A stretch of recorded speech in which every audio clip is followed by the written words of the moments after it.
नमो ज्ञानेश्वरा नमो ज्ञानेश्वरा। निवृत्ती उदारा सोपान देवा। मुक्ताबाई नमो त्रिभुवन पावनी। आद्यत्रय जननी देवांची जयांचे केलिया स्मरण। होय सकळ विद्यांचे अधिकरण। तेचे वंदो श्री चरण श्री गुरूंचे ते नमस्कारोनी आता। यम ही न व्यथयन्ते ते पुरुषम पुरुषर्षभ। समदुःख सुखम धीरम सोमृतत्वाय कल्पते। हे विषय जयाते ना कळीती तया सुखदुःखे दोन्ही न पवती। आणि गर्भवास संगती नाही तया तो नित्यरूप पार्था। ओळखावा सर्वथा जो या इंद्रियार्था नागवेची। कैवल्य साम्राज्य चक्रवर्ती विश्वमौली ज्ञानोबाराय सकल ब्रह्मनिष्ठ गुरुजनांच्या परमकृपेने श्री भगवती ज्ञानेश्वरीच्या दुसऱ्या अध्यायाचा विचार आपण करत आहोत।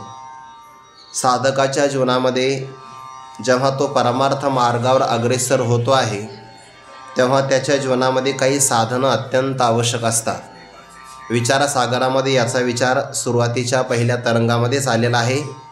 अधिकार्याचं लक्षण सांगत असताना ज्याच्या ज्ञानाने मुख्य ग्रंथामध्ये प्रवेश होतो त्याला अनुबंध असं म्हणतात। आणि मग तो अनुबंध 4 प्रकारचा सांगितला।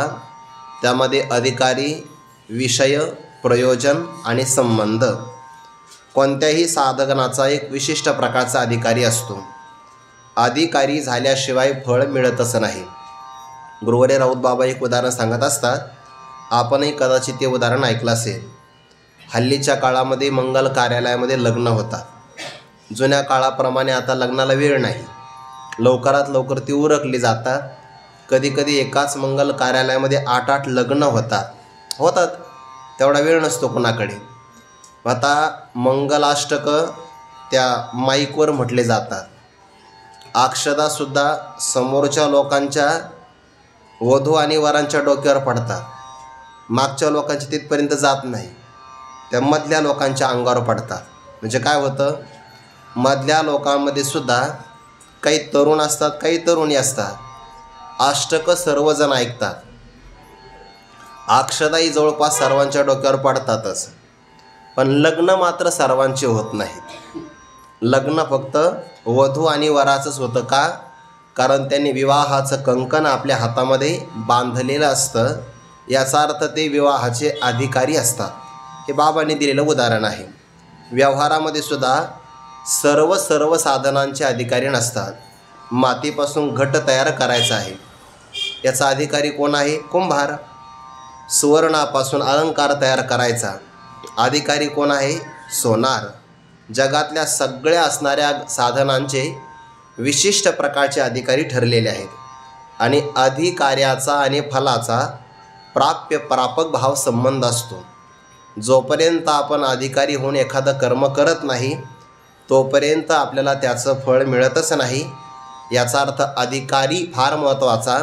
विचारसागरामध्ये या ग्रंथाचा अधिकारी कोण आहे तर त्या अधिकाऱ्याचं लक्षण सांगितलं आहे, ज्याने या जन्मी किंवा पूर्वजन्मी निष्काम कर्माने अंतकरण शुद्धी, निष्काम उपासनेनं अंतकरणाची स्थिरता संपादन केलेली आहे। याचा अर्थ निष्काम कर्माने मल नावाचा दोष घालवला, निष्काम उपासनेनं ज्याने चित्ताचं चांचल्य घालवलेलं आहे आणि फक्त आत्मस्वरूपाचं अज्ञानाचं आवरण ज्याच्या अंतःकरणामध्ये शिल्लक राहिलेलं आहे आणि ते आवरण भंग करण्यासाठी सुद्धा जो साधन चतुष्टयाने संपन्न झाला आहे, म्हणजे त्याच्याकडे 4 प्रकारचे साधन विद्यमान आहेत। आणि त्या साधनामध्ये पहिलं साधन त्याला विवेक असं म्हणतात, दुसरं वैराग्य, तिसरं समाधी षटक आणि चौथं आहे मुमुक्षुत्व। या प्रत्येक साधनाचा विस्ताराने विचार केला, आत्यंतिक दुःखाची निवृत्ती आणि परमानंदाची प्राप्ती याला म्हणतात मोक्ष। त्या मोक्ष प्राप्तीची अपेक्षा त्या इच्छेला म्हणतात मुमुक्षुता। आणि ती ज्याच्याकडे असेल तो झाला मुमुक्षु, असा त्याचा अर्थ झाला। हे आहे त्यातलं एक साधन। त्यानंतर विनाशी काय आहे, अविनाशी काय? संतांच्या संगतीनं हा विचार प्राप्त होतो, त्याला म्हणतात विवेक. जे विनाशी पदार्थ आहे, क्षणभंगूर, त्यांना त्यागाची इच्छा, त्याला म्हणतात वैराग्य. विवेक, वैराग्य, मुमुक्षुत्व आपण पाहिलं. मध्यंतरी 6 साधनांचा समुच्चय करून एका साधनाचा विचार केला. समाधी षटक 6 साधन आहे त्यामध्ये. किंचितसा त्यामध्ये थोडासा भेद असल्यामुळे त्या सर्वांचा समावेश एकामध्येच करतात. ते जर 6 मांडले तर विवेक, वैराग्य आणि मुमुक्षुत्व या तिघांची बेरीज करून 9 होते. आणि तिथे एक वाक्य आलं आहे, 9 मानण्याचा शिष्टांचा संप्रदाय नाही. म्हणजे काय? 4च मानायचे. समाधी षटक मिळून 1. विवेक, वैराग्य आणि मुमुक्षुत्व असे 4 साधनं ज्याच्याकडे असतील तो या वेदांत शास्त्राचा अधिकारी आहे. मला त्याचा विस्तार सध्याला करायचा नाही. पण त्या समाधी षटकामध्ये तितिक्षा एक नावाचं साधन आलेलं आहे. प्रारब्धाने प्राप्त असणारं शीत उष्ण, सुख दुःख, अनुकूल प्रतिकूल हे सगळे प्रसंग कष्टा वाचून सहन करणे. तिथं शब्द फार वापरला. सहन करणे असा नाही, नुसतं सहन करणे दातोट खाऊन असं नाही. कष्टा वाचून सहन करणे याला तितिक्षा असं म्हणतात. आणि तितिक्षा जो करतो त्याला काय फळ मिळतं, त्या फळाचा विचार परमात्मा या 15व्या श्लोकामध्ये सांगतात. आपल्या जीवनामध्ये बऱ्याच गोष्टीचा संयोग आणि वियोग होतो, पण आपण त्या संयोगाला आणि वियोगाला एकतर प्राप्त करावं किंवा निवारण करावं, यामध्येच आपला सगळ्यात महत्त्वाचा जीवनाचा कालावधी निघून जातो. भगवंताने इतकं गोड उत्तर आपल्याला दिलं आहे, संयोग प्राप्त झाला तरी अनुकूल असेल तर हर्षाला प्राप्त होऊ नये, प्रतिकूल संयोग असेल तरी विषादाला प्राप्त होऊ नये. एखाद्या प्रसंगाला प्रतिकूलाचा वियोग होत असेल, प्रतिकूलाचा, तरी दुःख करू नये. आणि अनुकूलतेचा हे वियोग होत असेल तरी पण दुःख करूच नाही. जीवनामध्ये असंच घडतं. सज्जनाचा संयोग सुखाला कारण, दुर्जनाचा वियोग सुखाला कारण. याच्या उलट दुर्जनाचा संयोग आणि सज्जनाचा वियोग दोनही दुःखाला कारणच आहे. संयोग आणि वियोग झाला की आपण काय करतो, संयोग व्हावा इष्ट प्राप्तीसाठी प्रयत्न करतो. आणि अनिष्ट निवारण झालं पाहिजे यासाठी आपली सगळी शक्ती आपण खर्च करतो. परिणामी जी शक्ती साधनेत वापरायला पाहिजे ती आपल्याला वापरता येत नाही. मग आपली शारीरिक शक्ती असेल, मानसिक, बौद्धिक, आध्यात्मिक किंवा नैतिक, या सगळ्या प्रकारचा शक्तीचा संचय जीवनातल्या या 2च गोष्टीसाठी जातो आहे. एकतर चांगलं मिळवावं आणि वाईट फक्त निवारण करावं. माणसं म्हणतात सुद्धा, एकदा ही कटकट संपली ना असा निवांत परमार्थ मी करणार आहे, असं व्यवहारात म्हणतो की नाही. फक्त एवढं फक्त काम होऊ द्या, महाराज मी तुमच्याकडंच येतो असं म्हणतात की नाही माणसं. आणि दुर्दैव असं आहे, त्याचा जाण्याचा प्रसंग येतो पण अनुकूलता, प्रतिकूलता या गोष्टी कधीच जात नाही. संयोग कशाचा होतो आपल्याला? पहिल्यांदा जीवाला होतोय देहाचा. तथा देहांतर प्राप्तीर धीरस्तत्र न मुह्यती. देहांतराची प्राप्ती होणार आहे, संयोग आहे, वियोग आहे. शहाणी माणसं त्यामध्ये मोहित होत नाही. हा झाला स्थूल देहाचा संयोग वियोग. आणि सूक्ष्म देहाचा विचार केला तर विषय मिळतात इंद्रियांच्या माध्यमातून. हा सुद्धा सूक्ष्म देहाचा विचार आहे. इंद्रियांना ते विषय मिळतात, त्यांचा संबंध झाला की तो सुखदुःख देणारा ठरतो, पण तो कायमचा नाही. आगमापायिनहा, येणारा आणि जाणारा आहे. म्हणून हे भारत अनित्य असणाऱ्या या विषयांच्या बाबतीमध्ये ताण तितिक्षस्व, त्यांना तो सहन केलं पाहिजे. हे सहन करणं फार महत्त्वाचं आहे. आणि सहन करण्याच्या बाबतीमध्ये जर विचार केला ना, ज्याला कायमची अनुकूलता मिळत असते ना त्याला सहन करता येत नाही. ज्याला कायम जीवनामध्ये लहानपणापासून प्रतिकूलता मिळते त्याला सहन करता येतं. मी तुम्हाला एक उदाहरण सांगतो. कधी कधी आपण दुपारचा प्रवास करतो. सहसा आपण प्रवास दुपारचा करतच नाही, कारण दुपारची वेळ आपली राखीव असते ना, विश्रांतीची सवय आहे आपल्याला. आपण सहसा प्रवास नाही करत. पण कल्पना करा, आपण देहूला बीजेच्या वारीला गेलो किंवा षष्ठीला आपण पैठणच्या वारीला गेलो, तर दुपारचा प्रवास आपल्याला पायी करावा लागतो. आणि मग उन्हाळ्याची काही तीव्रता ही आपल्याला तेव्हा जाणवते, एरवी आपल्याला जाणवत नाही. एकच दिवस आणि 3-4 तासाचा फक्त उन्हातला प्रवास आहे, आपल्याला नको नकोसा वाटतो. का? कारण ऊन सहन करण्याची आपली क्षमताच आपण गमावून बसलेलो आहे. सहन करत नाही आपण. आपल्याला अशी अनुकूलतेची सवय झाली आहे, वातानुकूलित वातावरण असावं, थंडगार. मग तिथं आपल्याला असं वाटतं, सुखे मी निजलो गा, शून्य सारून येते, असं होतं की नाही आपल्याला. याचा अर्थ आपल्याला ते ऊन सहन करता येत नाही. करता येतं का? नाही. आणि काही मात्र गरीब लोक असे असतात जी कायम उन्हातच राहतात. आपण रस्त्याच्या कडेला पाहिलं तर काही नाही, प्लास्टिकचं कापड असतं, एक मनुष्य फक्त मांडी घालून बसू शकेल एवढ्याच उंचीचं त्यांची ती झोपडी असते. आणि त्यांची लहान मुलं दिवसभर उन्हातच असतात. त्यांच्या अंगावर कपडे नाही, काही नाही, त्यांना कोणता बॅक्टेरियासुद्धा बाधत नाही, डेटॉल साबणही ते लावत नाही, पण त्यांना कोणता रोगही होत नाही. का? त्यांनी ते सहन केलेलं आहे. सहन केल्यानंतर एक क्षमता तयार होत असते. आणि प्रापंचिक व्यक्तिमत्वाचा या बाबतीमध्ये विचार केला, आपण आपल्या जीवनाचं थोडंसं निरीक्षण करा. व्यवहारामध्ये असणारी माणसं जेवढे दुःखाचे आघात सहज सहन करतात तेवढे आपण नाही करत. म्हणून दुर्दैवाने काही काही माणसं सहन न झाल्यामुळे आत्महत्या करतात. सहनच होण्याची क्षमता नाही ना.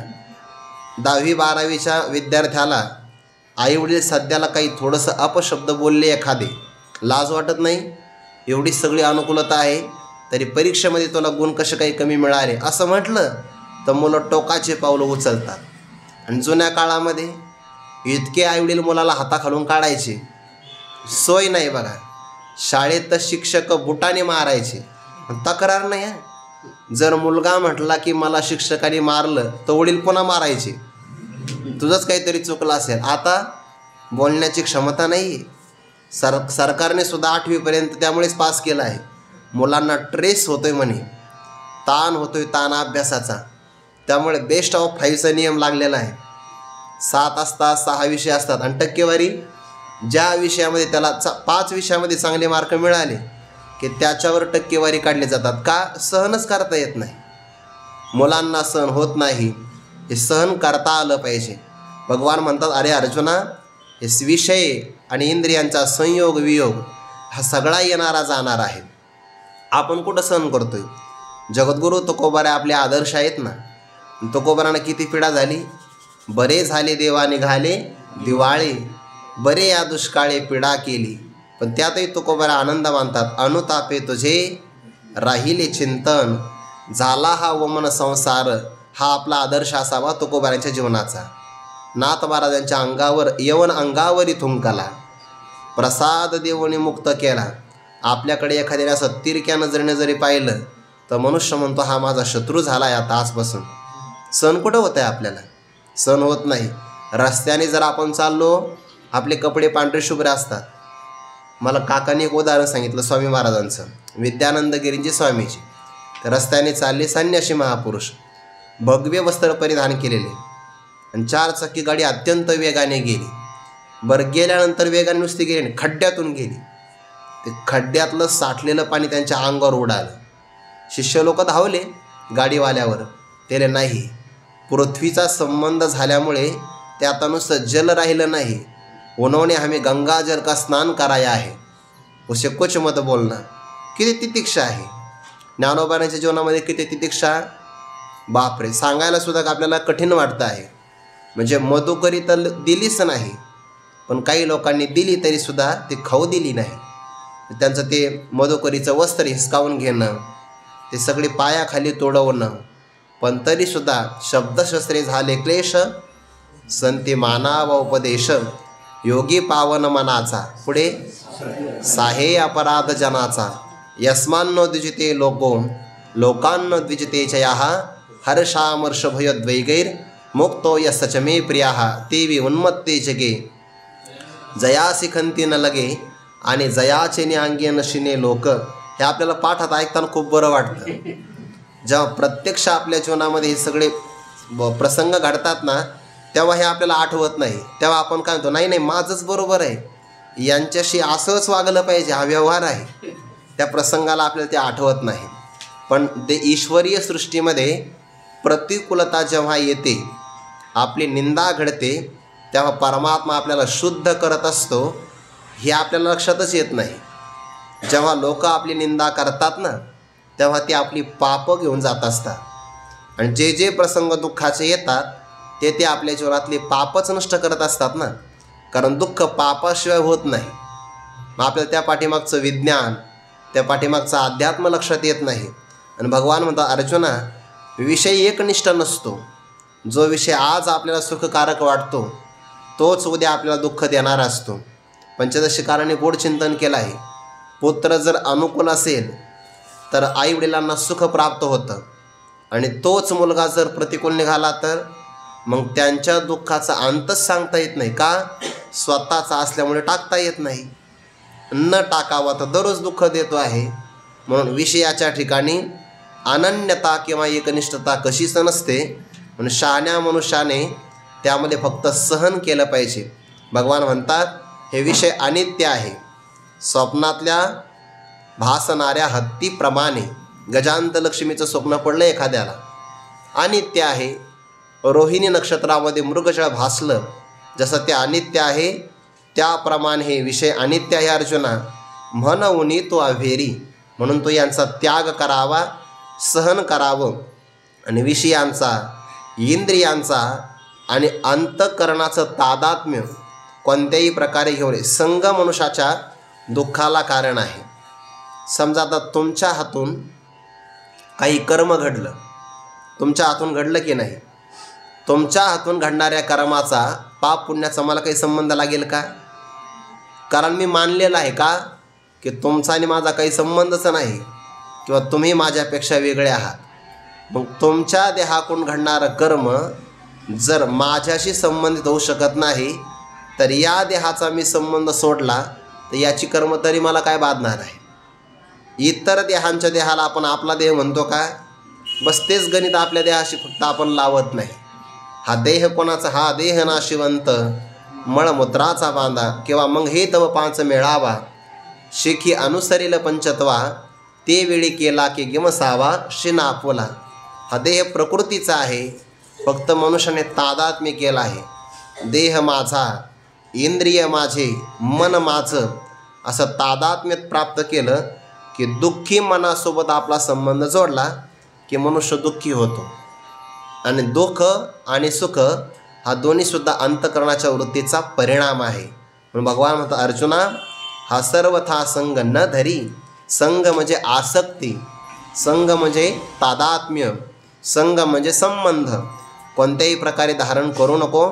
स्वप्न आपल्याला पडलं आहे, स्वप्नात राज्य प्राप्त झालं आणि आपण जागं झालो. स्वप्नातलं राज्य मिळाल्यामुळे आपण जागृतीमध्ये पत्रिका छापतो का?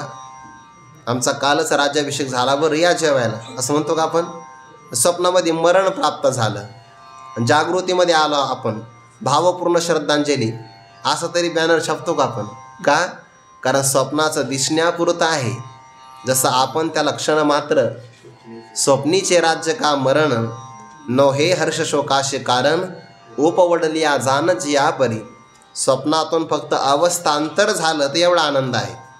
तसं जागृतीमध्ये बोधांतर झालं, आपल्याला मी देह संबंधी माझे असं आपलं अज्ञानच आहे, पण आपण त्याला ज्ञान म्हणतो. जेव्हा हा संबंध आत्मज्ञानाने सुटेल किंवा यांचा वियोग होईल किंवा आपलं तादात्म्य तुटून जाईल, तेव्हा मात्र मी परब्रह्म आहे असं एकदा बोधांतर झालं की मग सुखही नाही आणि दुःखही नाही. भगवान म्हणतात, जो सहन करतो, आणि सहन कोण करू शकतो बरं? साधकाने सहन केलं पाहिजे. हे सहन करायचं म्हणजे काय करायचं? काही नाही. सुख प्राप्त झालं की हर्षाला प्राप्त व्हायचं नाही, आणि दुःख प्राप्त झालं की विषाद करायचं नाही. हे सहन करणं आहे. म्हणजे सुख आणि दुःख प्रारब्धाने येणारच आहेत, फक्त परिणाम कुठपर्यंत झाला पाहिजे? देहापर्यंत, मनापर्यंत नाही झाला पाहिजे. आणि तशी ज्ञानोबांची ओवी आहे बघा, मग मेरूपासून थोरे, देह दुःखाचे डोंगरे दाटी जो, परी भारे चित्त न दाटे. परिणाम कोणावर होतो? देहावर. दुःखाच्या आघात देहापर्यंत होतात, पण तो महात्मा त्या दुःखाला आपल्या चित्तापर्यंत येऊ देत नाही. ही जीवनाची फार मोठी गुरुकिल्ली आहे, ही कला आहे. संतांनाही दुःख होतं, आपल्यालाही होतं, पण आपला असं आहे, आपण दुःखाला पार आपल्या घराच्या आतला दरवाजा उघडून देतो आहे, म्हणजे अंतःकरणापर्यंत सरळ दुःख प्रवेश करतं. आणि संतांचं तसं नसतं, ते दुःख आलं की अंगणापर्यंत ठेवतात, घरापर्यंत येऊच देत नाही. काही माणसं असतात ना, ते व्यवहारामध्ये वागतात, पण व्यवहारातले प्रसंग घरात नाही येऊ देत. दरवाजापर्यंत आले की सगळं जगातले सगळे विषय बाहेर सोडून देतात आणि घरामध्ये घरातल्या माणसासारखं वागतात. तसं आपण दुःखाला अंतःकरणापर्यंत जागा देऊन दुःखालाही देऊ नये आणि सुखालाही देऊ नये, कारण दोन्हीसुद्धा विकारच आहे. सुख काय आणि दुःख काय, दोन्ही समान आहे. सुखी संतोषानं यावे, दुःखी विषादानं भजावे, आणि लाभालाभन धरावे मना माझी. हे जीवनाचं महत्त्वाचं सूत्र आहे आणि ते देवाला शिकवतात. जर या श्लोकांचा आपण आपल्या जीवनाशी विचार केला तर आपल्या जीवनातले बरेचसे गणित सुटून जातील. फक्त सहन नाही ना करता येत आपल्याला. माणसं म्हणतात मला नाही सहन होत, अरे करावं लागेल. जर तो साधक असेल तर ते तिक्षस्व, त्यांना सहन करावं लागेल. माणसं म्हणतात मला सहन. आणि हे सगळे जे रोग वाढले ना, सध्याला हृदयरोगाचं प्रमाण वाढलं, याचं कारण काय? सहनच होत नाही ना. ज्याला सहन नाही करता येत त्यांनाच हे रोग होतात. आणि बरेचसे रोग शारीरिक नसतात, मानसिकच असतात. आणि मानसिक रोग सगळ्यात भयंकर. त्या मानसिक रोगाला फक्त एकच व्यक्ती उत्तर देऊ शकतो, जो अध्यात्म ज्ञानामध्ये वरवर नाही, अगदी अध्यात्म ज्ञानाच्या अंतरंगात बुडालेला आहे. वरवर पोहणारा व्यक्ती कदाचित दांभिक होऊ शकतो, पण जो अध्यात्म ज्ञानामध्ये अगदी खोलपर्यंत ज्याचा प्रवेश होतो आहे, मग त्या व्यक्तीला कितीही दुःख जरी आले तरी त्याला आनंद वाटतोय की परमात्म्याची कृपा आहे की आज माझ्या जीवनातलं पाप नष्ट होत आहे. म्हणून तो अपेक्षा तेच करतोय. कुंती मातेने देवाला प्रार्थना का केली आहे? वेपदः संतो न शश्वत तत्र तत्र जगद्गुरो भवतो दर्शनम यत्स्यात् अपुनर्भव दर्शनम. जगातली सगळ्यात गोड मागणी कुंती मातेनं केली भगवंताला. काय? प्रभो कायम आम्हाला विपत्ती द्या, सुख नको आगी लागो तया सुखा, जेणे हरी नाही मुखा. आपल्याला सुखामुळे जर देवाचं स्मरण होतच नसेल तर सुख महत्त्वाचं नाही, आणि विपत्तीमुळे देवाचं स्मरण घडत असेल तर सगळ्यात मोठा लाभ हाच आहे. म्हणून आपण जेव्हा हे अध्यात्म ज्ञानाचे ग्रंथ पाहतो, त्यातले सिद्धांत आपल्या जीवनाशी कुठं मिळते जुळते आहे का, हे आपण पाहण्याचा प्रयत्न केला पाहिजे. बऱ्याचदा आपल्याला असं वाटतं अनुकूलता मिळाली म्हणजे आपला खरा परमार्थ सुरू आहे. अनुकूलतेतला खरा परमार्थ नसतो. प्रतिकूलतेमध्ये जर आपला परमार्थ टिकला तर समजून घ्यावा आपला खरा परमार्थ आहे. पाठीमागं महामारी आली होती ना, मग काही लोक दवाखान्यामध्ये गेले. डॉक्टरांनी त्यांना सांगितलं तुम्हाला जगायचं असेल तुळशीची माळ काढावी लागते. काढली काही लोकांनी. म्हणजे हे प्रतिकूलता आली, सोडून दिले. आणि काही माणसं काय म्हटले, आम्ही मरू पण तुळशीची माळा मात्र काही काढणार नाही. याला म्हणतात प्रतिकूलतेमध्ये परमार्थाचा विचार टिकणं. तसं आपल्याही जीवनामध्ये कधी आपल्याला मधुकरी मिळेल, कधी मिळणार नाही, कधी राहायला जागा मिळेल तर कधी मिळणार नाही. पण त्याही प्रसंगामध्ये आपल्याला समयासी सादर व्हावे, देव ठेवील तैसे राहावे असं वाटलं पाहिजे आपल्याला. आणि असं राहत असेल ते तिक्षस्व, म्हणून आपली सहन करण्याची क्षमता वाढली पाहिजे.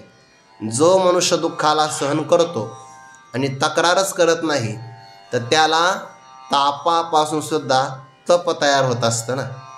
ताप 3 प्रकारचा आहे, आध्यात्मिक, आदिभौतिक आणि आदिदैविक. त्याला ताप म्हणजे दुःख म्हणतात ना.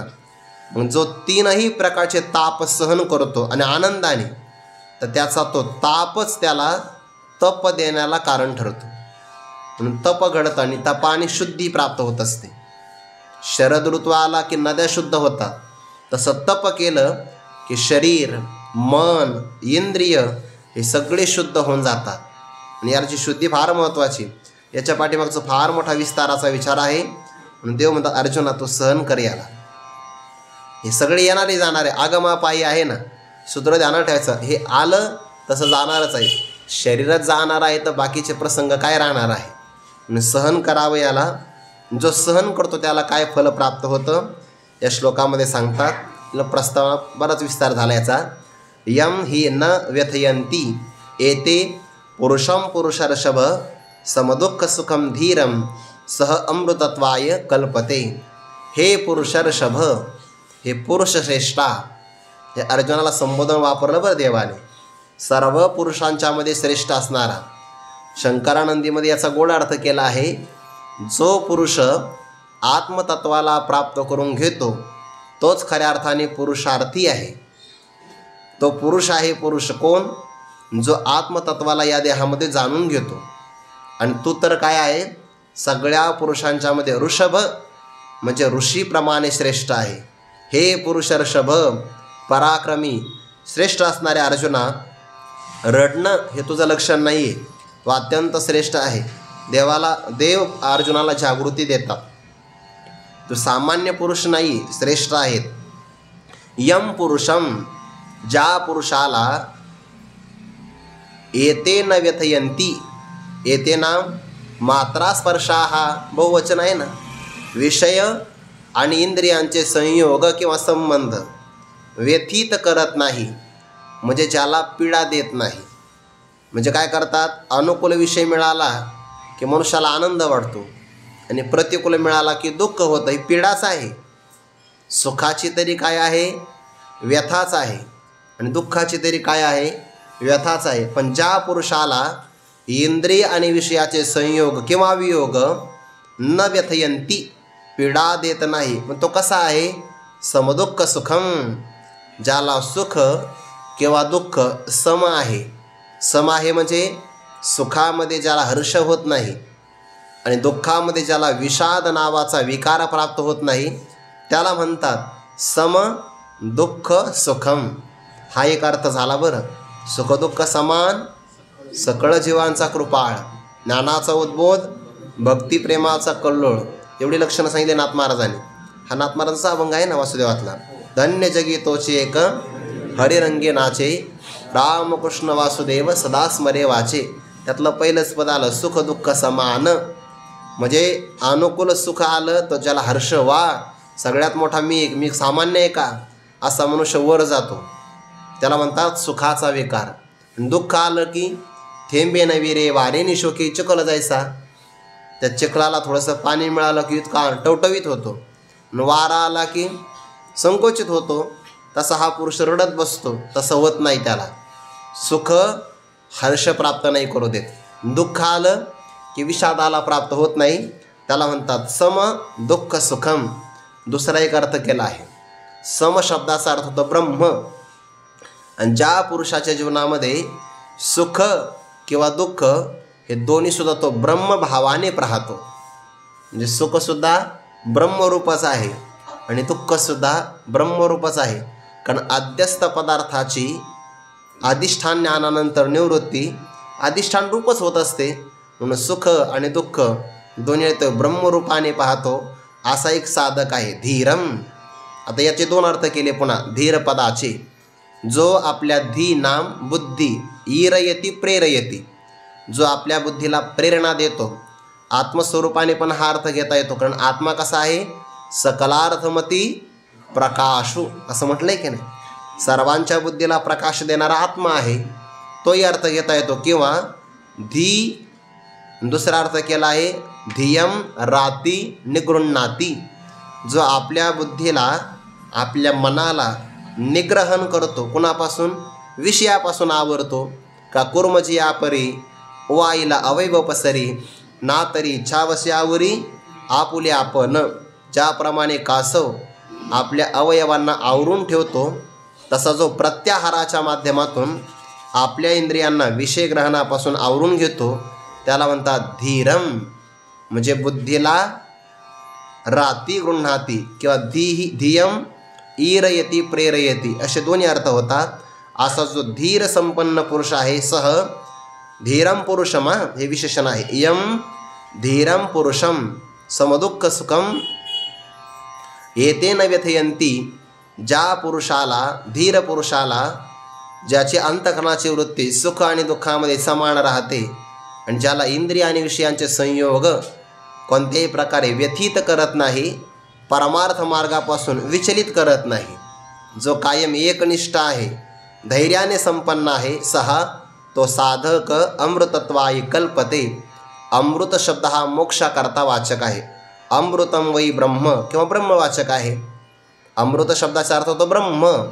ज्याला मरण नाही त्याला अमृत असं म्हणतात. त्यागेन एके अमृतत्व मानुषो हो, उपनिषदाचं प्रमाण आहे. त्यागानेच मनुष्य अमरत्वाला प्राप्त होतो आणि त्या अमरत्वालाच मोक्ष म्हणतात, ब्रह्म म्हणतात. असा साधक त्या मोक्षाला संपादन करण्यासाठी समर्थ होतो. कल्पते नावाचा धातू आहे. याचे अर्थ कल्पतरूप्रमाणे होतात. जो तुम्हाला अर्थ घ्यायचा तो अर्थ तुम्ही घेऊ शकता. त्याचा अर्थच आहे कल्पते, समर्थ होतो, योग्य होतो, संपादन करू शकतो. किती पण अर्थ करता येतात त्याचे. असा साधक मोक्षप्राप्तीसाठी योग्य होतो. म्हणजे मोक्षाची योग्यता प्राप्त करायची असेल तर त्याला इंद्रिय आणि विषयाचे संयोग, संबंध, सुख आणि दुःख सहन करता आले पाहिजे. हे समाधी षटकातलं एक साधन आहे. आणि त्या उपलक्षणाने विचार केला तर मग विवेक, वैराग्य, समाधी षटक आणि मुमुक्षत्व हे 4 साधनांचा संबंध घ्यायचा आहे ते उपलक्षणाने. आणि जो या साधनाने संपन्न आहे तोच तर मोक्षाला गवसणी घालू शकतो. अमृतत्वाय कल्पते असा त्याचा झाला श्लोकाचा अर्थ. यावर आता ज्ञानोबारे स्पष्टीकरण 2च ओव्यामध्ये करतात. पण या 2 ओव्या म्हणजे एक तरी ओवी अनुभवावी असा जेव्हा विषय येईल ना तेव्हा त्या आशा ओव्या असतात. या ओव्यांचा अनुभव घ्यायचा आहे. एक तरी ओवी अनुभवावी. आपल्या सोयीनुसार नाही घ्यायच्या ओव्या. आपण विनोदाने सांगतो बऱ्याच वेळा. आपण मग एक तरी ओवी कोणती निवडली, तुम्ही व्रत नियमन करावे, शरीराते न पिडावे, दुरिकेही न वाचावे, तीर्थासे गा, साकांक्ष आराधने, योगादिके साधने असं म्हणतो की नाही. हे नाही.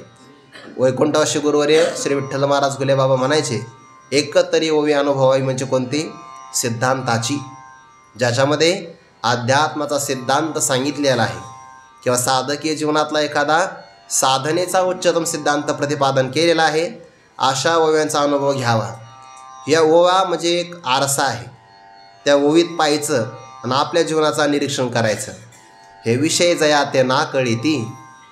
हे विषय ज्या पुरुषाला आकर्षित करत नाही, आपल्याला तर करतात. आपल्याला विषय आपल्या पात्रात आल्यानंतर आकर्षित करतील. यात नवल काय आहे. आपण पंक्तीत बसलो आणि समोरच्या पात्रावर जरी एखादा पदार्थ वाढला तरी आपल्याला असं वाटतं हा अंतरायावचिता का उडवला भगवंता. वाटतं की नाही आपल्याला, एवढा विलंब मला का लागतो आहे. म्हणजे आपल्या पात्रातही अजून पदार्थ नाही आला तरी सुद्धा विषय आपल्याला आकृष्ट करतोय बा. दुसऱ्याकडे काही विद्यार्थ्याला ते आकर्षित करतात. विनोदाई सांगतो थोडंसं. आता जेवायला आपण बसलो, हा विषय गौण आहे, पण एखाद्याच्या हातामध्ये, त्यात सध्याला ते एक फॅशन आलं आहे बघा, ते काय कानात लावतात ते मी वापरत नाही म्हणून मला माहीत नाही. हेडफोन, ब्लूटूथ, ते कानात असतं ना ब्लूटूथ, एवढंच असतं बघा. ते कुंडल असतं का काय असतं काय माहिती, जास्त जवळ ऐकू नये. ते देवाने मग आपल्याला हे का दिलं आहे. हे करंजीचा आकार आहे का नाही तो वरचा, त्याला कर्णशष्कुल्य असं म्हणतात. कर्णशष्कुली ते का दिलं आहे, देवाची योजना आहे. याचा अर्थ पहिल्यांदा आवाज इथं आदळतो आणि मग तो तरंगाप्रमाणे फिरत फिरत आपल्या कानापर्यंत जातो. आपण शोध असा लावला सरळ कानात पडद्यापर्यंत, जितक्या जवळून तुम्ही ऐकाल तितकी क्षमता कानाची लवकर खराब होणार आहे. फार जास्त ते ऐकू नये. मी सांगतो कशा करता, एखाद्याच्या कानात जर आपण ते पाहिलं तर तो विषय आपल्याला आकृष्ट करतो. असं वाटतं की त्याने एकदा विश्रांती केली ना, चोरू आपण ते विषय जया ते आकळीती. हे असंही ते आकर्षित करतात की नाही. जोपर्यंत विषय आकृष्ट आपल्याला करत नाही तोपर्यंत त्याच्या प्राप्तीची आपल्याला इच्छाच होत नाही. पहिल्यांदा प्रिय, त्याच्यानंतर मोद आणि मग प्रमोद. विषय अनुकूल पाहिला की प्रिय, प्राप्त झाला की मोद, आणि सेवन केला की आमोद. प्रिय, मोद आणि प्रमोद म्हणतात त्याला. प्रमोद आहे तो. हे विषयाच्या 3 प्रकारच्या कक्षा आहे. पण मग साधकाला या विषय 5 इंद्रिय आहे आणि 5 इंद्रियांचे 5 विषय आहे. एका विषयाने एक एक जण मातीत गेला. आणि ज्याला 5 विषयाचं एकट्याला आकर्षण आहे त्याचं काय होईल म्हणून शंकराचार्य जगद्गुरू शंकराचार्यांनी विवेक चूडामणी ग्रंथामध्ये श्लोकच लिहिला आहे. शब्दादिभिः पंचभिरेव पंचत्वमापुः. ते कुरंग मातंग पतंग मीना भृंगाहा अशी यादी दिली त्यांची. 5 विषयाने 5 जण आकर्षित झाले तर 5ही प्राणी आपल्या प्राणाला मुकले. 5 प्राणी सांगितले. पहिला शब्द नावाचा विषय, त्याच्यामध्ये तो हरिण जातो बघा. हरणाला शब्द विषय फार आवडतो. ते पारधी असतात ना, ते बिन नावाचं वाद्य वाजवतात. सुंदर असतं त्याचा आवाज. आपण काही पाहिलं नाही ते, पण ते फक्त ऐकलं आहे. एकीकडे तो अग्नी लावतो, एकीकडे जाळं, एकीकडे शिकारी कुत्रे ठेवतो. 3 दिशाला 3 योजना केली. एका बाजूला तो स्वतः तो बिन नावाचं वाद्य वाजवतो. हरणाला वेग फार आहे त्या मृगाला, पण ते शब्द त्याच्या कानावर आले की तो पार त्याच्या मागं चालत जातो. आणि पारधी गोरीची या भुली मृग व्याधा दृष्टीनं घाली. ते पारद्याचं गोड गायन त्याने ऐकलं की हा व्याध आपल्याला मारणार आहे, याच्यावर त्याची दृष्टीच जात नाही. पारधी त्याला पकडतो आणि त्याचा तो शिरच्छेद करायला प्रारंभ करतो. तर तो असं म्हणतो, जोपर्यंत माझा प्राण आहे तोपर्यंत फक्त वाद्य वाजवायचं बंद करू नको. फक्त वाजलं बघा वाद्य. वाद्य वाजवायचं फक्त बंद करू नको. का? शब्द नावाचा विषय आहे ना, त्याच्यामध्ये तो असणारा मृगसुद्धा काय होतो, मोहाला प्राप्त होतो. पुढचं वाद्य आहे स्पर्श. त्याच्यामध्ये हत्ती जातो. बलवान असतो हत्ती. हत्तीने जर धडक दिली तर मोठे वृक्षसुद्धा उन्मळून पडतात. इतके ताकद प्रचंड आहे त्याच्यामध्ये. आणि त्याला पकडण्यासाठी हे जे सर्कशीतले माणसं एक खड्डा खणतात. त्या खड्ड्यावर हिरवगार गवत टाकतात. खड्डा लक्षात येत नाही आणि एका हत्तीनेचं चित्र ठेवतात. स्पर्श करायला जातो, खड्ड्यातच पडतो. परिणाम बलवान असणारा हत्ती निर्बळ होऊन जातो स्पर्शाने. रूप नावाच्या विषयामध्ये पतंग जातो.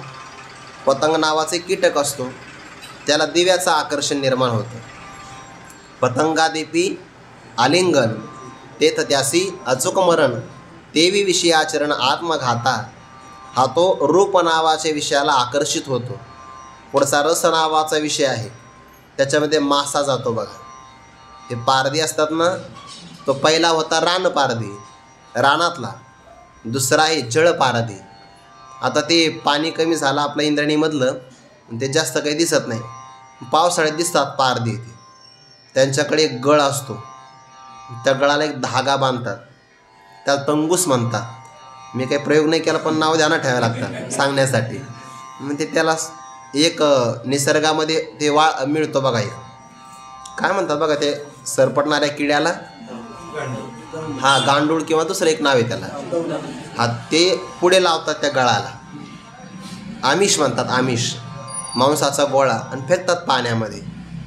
आता ते मासे एवढे प्रचंड असतात ना, त्या धरणावर जर आपण गेलो तर पाण्याची जो काही प्रवाह पडतो की नाही, तर मासे उलट दिशेने पोहतात. मी पाहिलं ते येता इतके प्रचंड ताकद असते. म्हणजे खाली जरी पडला प्रवाहातून तर उडी मारून पुन्हा वरती जातो धरणामध्ये. वेगात एवढी ताकद याच्याकडे. रसाला आसक्त होतो. मांसाचा तुकडा खायला आला की परितया माझी गोळू आहे, जो प्राणाते घेऊन जाय, तो जैसा ठव्वा नोहे झाकलेपणे. म्हणतो तो मांसाचा तुकडा खायला आला की त्या मांसाच्या तुकड्याला वाचा फुटते. तो मता मता मेरे लिए, ऊपर खडा आहे तेरे लिए, तो आएगा मेरे लिए. तर तो मग खाणारच आहे तुला. आणि मग त्या व्यक्तीला कळतं बघा. असं हिसका मारला की तो गळ त्याच्या गळ्यात जातो, मग गळा फोडूनच वरती येतो, तर पडतो मासा. कशामुळे? फक्त रस नावाच्या विषयामुळे. जर तिथे त्याने जितम सर्वम जिते रसे असा श्लोक ऐकला असता तर कायमचा मुक्त राहिला असता ना. काही काही मासे चाप्टर असतात, जाळं जरी फेकलं ना तरी अडकत नाही ते, कारण ते हुशार असल्यामुळे जो जाळं फेकतो त्याच्या पायाजवळ घुटमळतात, त्याच्यामुळे तिथं अडकत नाही. काही काही त्या बगळ्याच्या तावडीत नाही सापडत, म्हणजे जाळ्यात नाही सापडला, बगळ्याच्या तावडीत नाही सापडला, तो गळात सापडतो फक्त रस नावाच्या विषयामुळे. म्हणून आहार सेवावा, आहार तरी सेविजे, पर युक्तीचे नि मापे मविजे. सेवन करावं हे, पण रसनेंद्रियाचा अंग केला तो नाही येतं म्हणे त्याला अधिकारी आहे. सर्वात शेवटचा विषय गंध नावाचा, जो की पहिल्या अध्यायामध्ये येऊन गेला. भ्रमरभेदी कोडे भलतैसे काष्ट कोरडे, परी कळिके माझी सापडी कोवळीये. उत्तीर्ण होईल प्राणे, परी कमळदळ चिरून नेणे, तैसे कठीण कोवळेपणे स्नेह देखा. मग 5 विषयाच्या बाबतीमध्ये एका विषयाने जर 5 प्राणी आपल्या प्राणाला मुक्तात, तर ज्याला 5 विषयाचं एकाच पुरुषाला आकर्षण असेल तर तो अधपतनाला का जाणार नाही? मग जाईल कोण? मग हे विषय कोणाला आवडतात बरं? जेव्हा मनुष्याला आतमध्ये समाधान नाही मिळत ना, तेव्हा तो समाधान बाहेर शोधण्याचा प्रयत्न करतो. आणि जो बाहेर समाधान सुख आनंद शोधतो तोच विषयाकडे आकृष्ट होतो. ज्याच्या उदरामध्ये अमृताचा झरा लागला त्याला ताण भूक लागत नसते. जैसा अमृताचा निर्झर प्रसवे जयाचा जठर, तया क्षुधे तृषेचा आडदर कहीचे नाही. तैसे आपण पे नाही तिठे, जया ते स्वसुखाचे सदा खरांटे, तयाशीची विषय हे गोमटे आवडती. जो मनुष्य आतून तृप्त असतो ना त्याला इच्छा नसते, आणि जो आतून अतृप्त असतो तो जरी म्हणला मला काही इच्छा नाही, खोटं बोलू नको, तर फार इच्छा आहे फक्त तो सांगत नाही. तो काम सर्वथा जाये, जयाचे आत्मसंतोषी म्हणणार आहे. ही जर ओवी आपल्या जीवनामध्ये सूत्ररूपाने घेतली ना, आत्मसंतोषी म्हणणार आहे, कितीतरी प्रश्नाचे उत्तर सापडतील आपल्याला.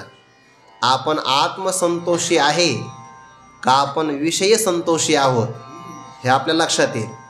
आत्मसंतुष्ट राहत असेल, ज्याचं समाधान स्वतःवर अवलंबून आहे, कोणत्या विषयावर नाही, कोणत्या व्यक्तीवर, कोणत्या घटकावर नाही, समजून घ्यावं तो खरा पारमार्थिकच आहे. भले तो शास्त्र शिकला नाही, त्याने कुठं श्रवण केलं नाही, पण आत्मसंतुष्ट आहे सहज अवस्थेमध्ये, तर त्याला विषय आकृष्ट नाही कळत. आणि जो अतृप्त आहे त्याला विषय मात्र आकृष्ट कळतात. भगवान म्हणतात हे विषय 5 प्रकारचे आहे. जया ते ना कळती, ज्या पुरुषाला आकृष्ट करत नाही, तया सुखदुःखे न पवती. दुसरा एक पाठ आहे, सुखदुःखे दोन्ही न पवती. त्याला सुख आणि दुःख दोनही प्राप्त होत नाही. कारण विषय अनुकूल मिळाला की सुख प्राप्त होतं, प्रतिकूल मिळाला की दुःख प्राप्त होतं, आणि हे विषय त्याला आकृष्टच करत नाही ना. त्यामुळे अंतःकरणाच्या वृत्तीचा सुखकारक परिणाम आणि प्रतिकूलतेचा दुःखकारक परिणाम दोनही त्याच्यावर होत नाही. मग आता ज्याची एवढी तयारी आहे, कोणती? सुख दुःखाला प्राप्त न होणं, हे साधकाचंच लक्षण आहे ना, हे वैराग्याचं लक्षण आहे. अहिकेचे का पारत्रीचे, भोग पायिक झाल्या इच्छेचे, परिभोगावे न रुचे मना माझी.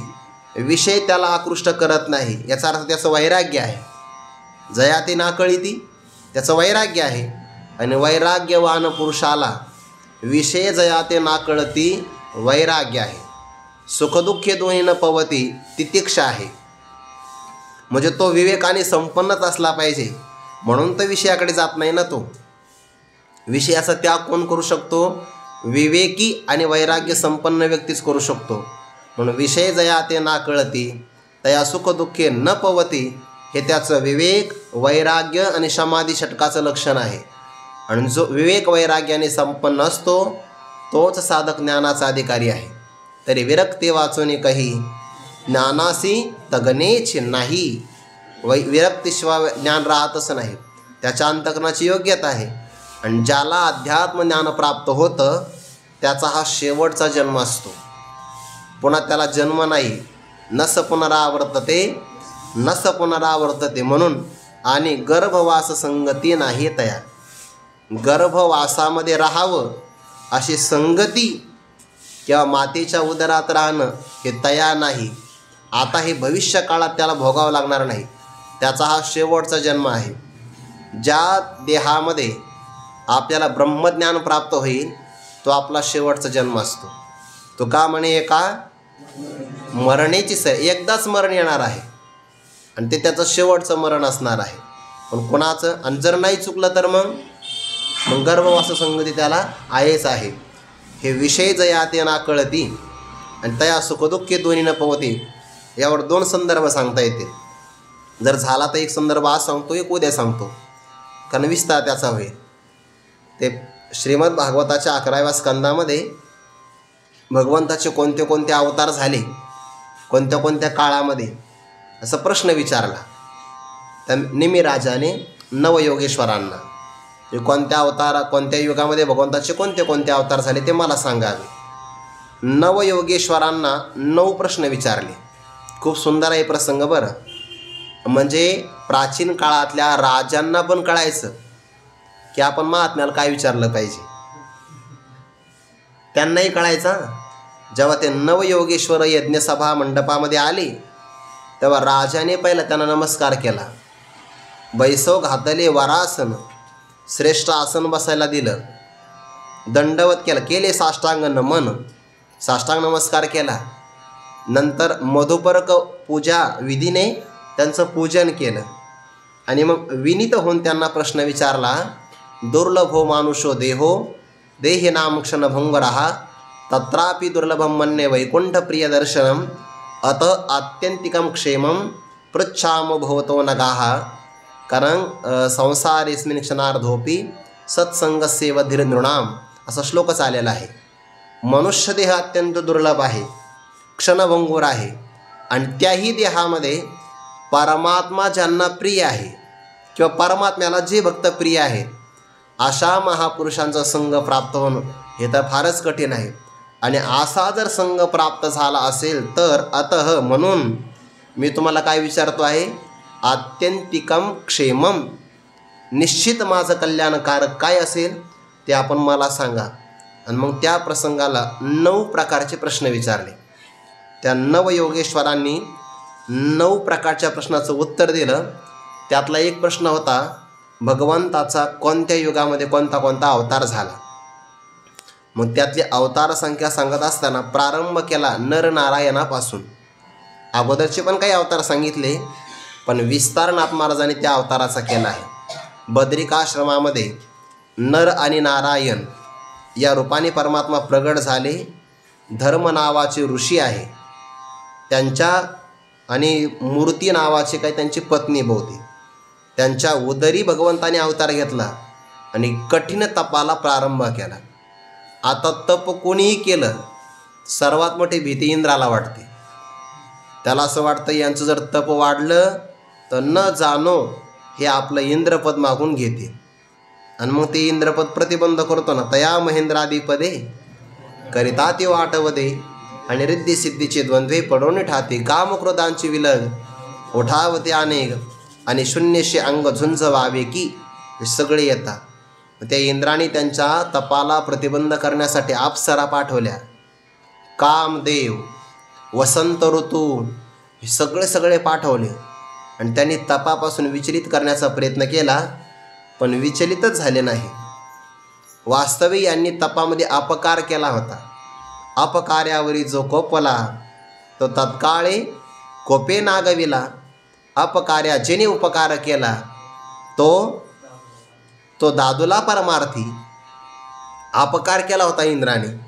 नरनारायण प्रसन्न झाले का, हे विषय जया ते नाकळीती. हे विषय त्यांना आकर्षित करू शकले नाही.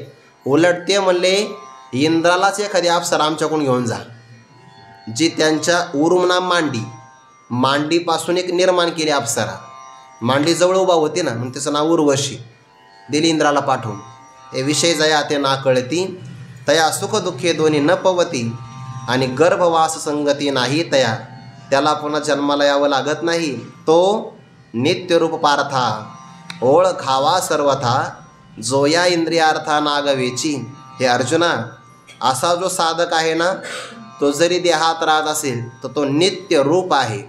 नित्य हे पद ब्रह्माचं वाचक आहे आणि तो नित्य रूप आहे म्हणजे तो ब्रह्मस्वरूपच आहे किंवा तो कायमचा राहणारा आहे.